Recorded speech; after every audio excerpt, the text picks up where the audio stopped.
And then you also have this incredible documentary, one of my favorites that I've ever seen, called Nuclear Family. It's such a complex and nuanced portrait, but it's also incredibly personal. It's about my two lesbian moms having, one mom had me, one mom had my sister, using different known donors. Yep. I knew them throughout my childhood as the men who helped make me, not as a father, but sort of as a family friend. When I was 9, my donor, Tom Steele, sued for me for paternity and visitation of me. And that became a very public, messy, first of its kind lawsuit that is still taught in law schools today. And I don't want to spoil it, but then I guess I will spoil it. Why not? But everyone should go watch this incredible, it's 3 episodes. It's on HBO Max. I really started out as a narrative filmmaker and started in indies, then did a little bit of studio stuff, and then always wanted to make Nuclear Family. I called it the family movie for many years because I had no idea what to call it. And was trying to crack it as a narrative script and could not figure out the third act. That's really where it came from. Is that I just could not understand what the perspective was on the material, actually. And you can't really write a third act until you really know what the movie's about. Totally. And so I couldn't really figure out, like, what I realized was how I felt about my biological father and about what happened. Yes. And then I realized that in making a documentary, it would allow me to not know the third act. And then I could discover the third act in the process of making the film. Wow. And one person is Paisy Holcomb, who was an editor that I hired to do a trailer. And she was just so influential in the decision to do this. Basically in showing me that it should be a documentary. And it's kind of an interesting process thing where I had her cut. I won a Creative Capital grant for the project. And I'd done a presentation and I basically asked her to cut a 7-minute trailer, to raise money. Yeah. And at that point, it was a hybrid between documentary and fiction. That's what the movie was, because I was sort of gravitating towards documentary. I started in fiction, then we're like, okay, it's a hybrid. She cut that trailer, and then she said, I'd love to just cut a documentary trailer on my own for you. And when I saw that trailer, it was like my heart both sank and soared at the same time, because it totally showed me that it has to be a documentary. Yes. And it was so compelling without any of the narrative construction, just in terms of the characters and the narrative. There is a wind is knocked out of you at that moment, as you're saying. And I think that's so emblematic of the doc itself. Well, I was really scared also about making a Me and My Problems documentary, which is sort of its own genre that I sort of Ross McElwee aside had never really liked. And so I was very scared of that. So yeah, I think if it wasn't for basically my lesbian mothers being so compelling and all the characters really being so compelling as people in the story, having interest almost outside of me, then I don't think I would have had the chutzpah to do it.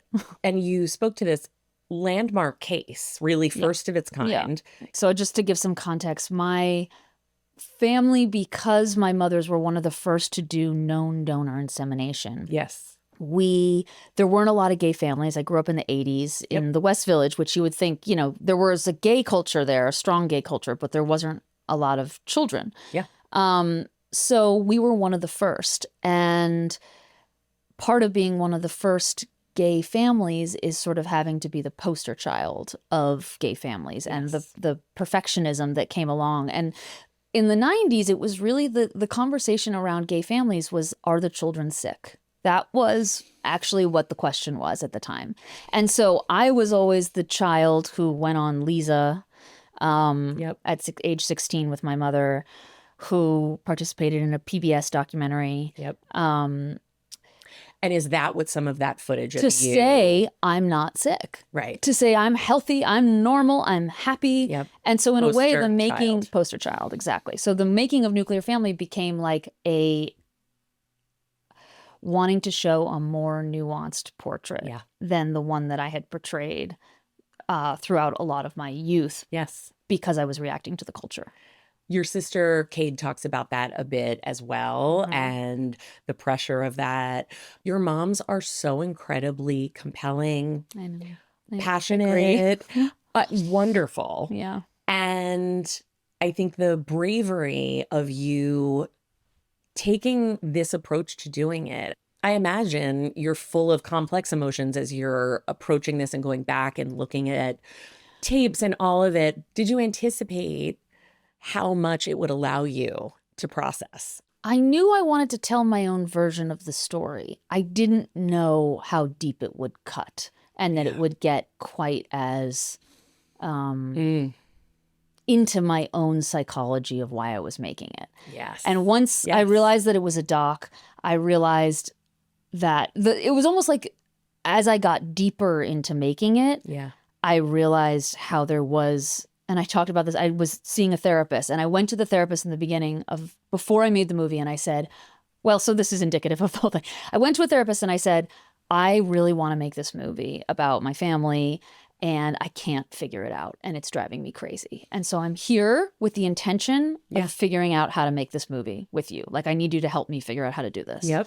And he said, okay. And first male therapist I ever saw. Amazing. Amazing. Not going to name him, but I love you, Dr. Schwimmer. And so then, and we worked for the entire making of the movie. And it was a process of, the deeper I got in, the more I realized that it was like I was looking at a closet door, and the door had been opened and it was just blackness inside. And I had to like get in there, but I couldn't figure out how to like make my way through the darkness. You're then also in the midst of making it. So as you are the filmmaker, you are also one of the subjects. You are also the subject in certain ways. My mothers are so compelling as characters and are so unselfconscious, much less self-conscious than I am. Like, they just live their life according to how they it's so admirable feel and see. And so their bravery and their charisma as characters is what made me feel like I could do it. And that's the great. first cut, which was 2.5 hours long, because I thought it was a feature initially, had very little of me in it. So I think I was sort of in denial about me playing a part in it. And I actually still think the movie works because of my mothers, mostly because they're who you immediately get on board with. You know, they're the narrative that you follow. And that's the narrative that I have been told my whole childhood. Right. So I get people on board with the story that they have been telling me that I know that I'm very comfortable with. Yes. And then as that starts to shift, that's a whole other thing. Were you, as you're going through it, able to be really present in the moment of discovery of, I feel a little differently about this, or is the light coming into that closet? I mean, the thing is that I knew I'm very type A as a person and very prep heavy and all of that. So I knew the whole narrative going in. I knew acts 1 and 2, like rock solid. Yeah. So it was like I had an outline that was very strong that didn't change that much, actually. Yeah. I mean, my editors were incredible. Paisy Holcomb, the one who cut the trailer. So good. And Ben Gold. They were amazing. But we really had a sense of the narrative until I realized that it was basically after the rough cut came in at 2.5 hours. Me and the producers, Dan Cogan and many others that were amazing,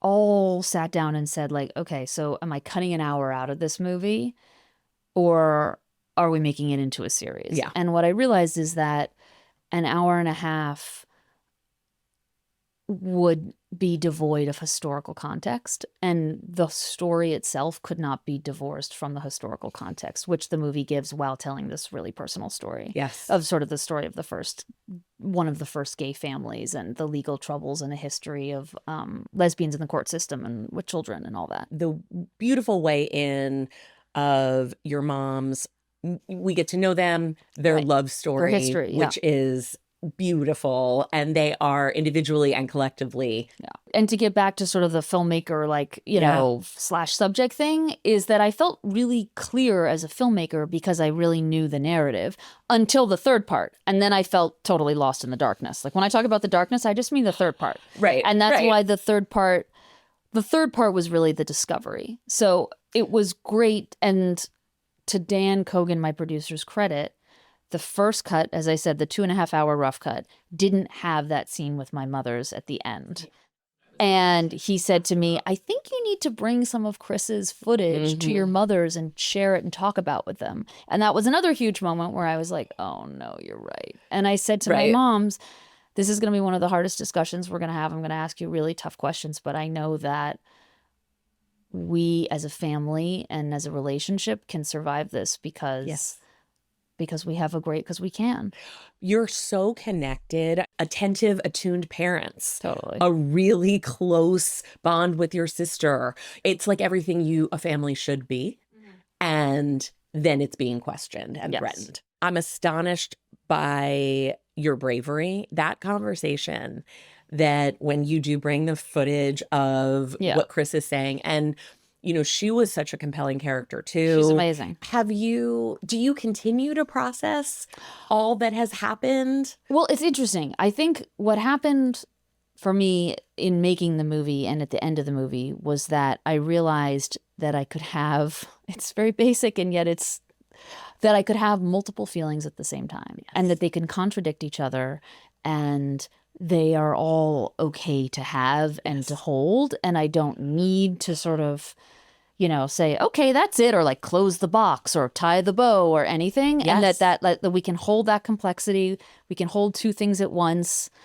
Or I can. Yes. And that's okay. And that has sort of been the piece that came at the end of the movie and the piece that has come to me since. So there's not as much discovery since. It's more like, okay, that's how life is. It can be both.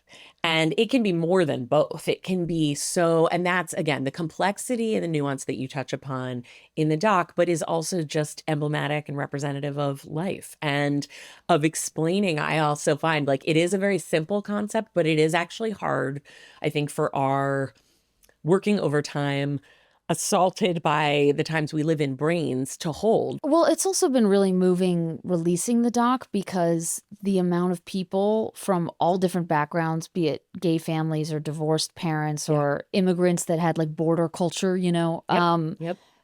say to me, or my uncle, I had a really complex relationship and it reminded me of my own family and helped me get the bravery to talk to my own parents or, those relate, like family is just, it's like ground zero for everyone and everything. Yes. And my hope always with the movie was to communicate like through the personal to talk about more universal themes and to make other people think about their own families. Like A+. It's an incredible historical document and it's just beautiful. It is really one of the best documentaries I have ever seen. I cannot encourage. Becky. Oh my God. I can't Nuclear encourage Family people. is what it's Nuclear called. Family, HBO Max.